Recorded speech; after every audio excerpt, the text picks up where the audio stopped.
fitiavana zaho io tsy de voarana hoe noterena fa fitiavana miredareda anatiko e Sanya antsika zavo fiancé indrindra eo fa marie angamba tsaratsara tsiro mamitena tiko mbolombony kafe ataotako sambate tena sambatsambate ataoko tena miadane fitiavana mare tsy mba limite antsika no baibe ataotako sambate tena sambatsambate ataoko tena miadane fitiavana mare tsy mba limite antsika no baibe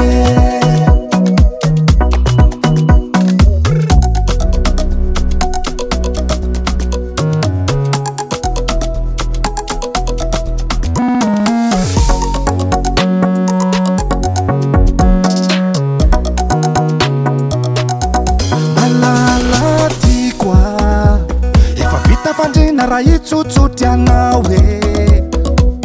le akanjo mandrina vaovao be amile raitra sy lay lafo be voniaky bebe matory amizay ka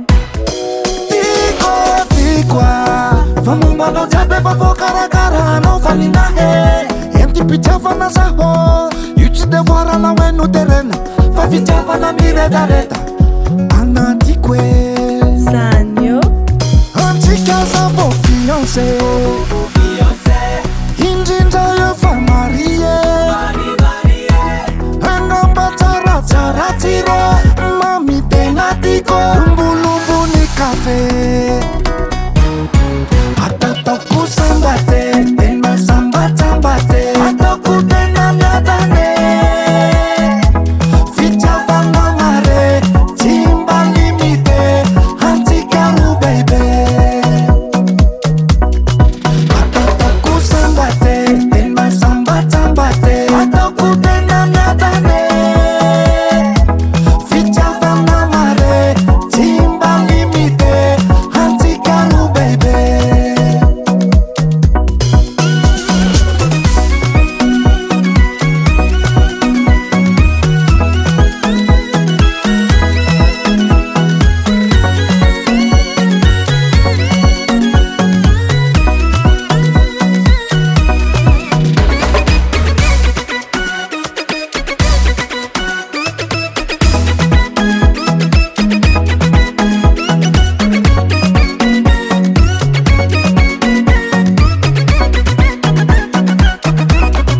ataotako sambate tena sambatsambate ataoko tena miadane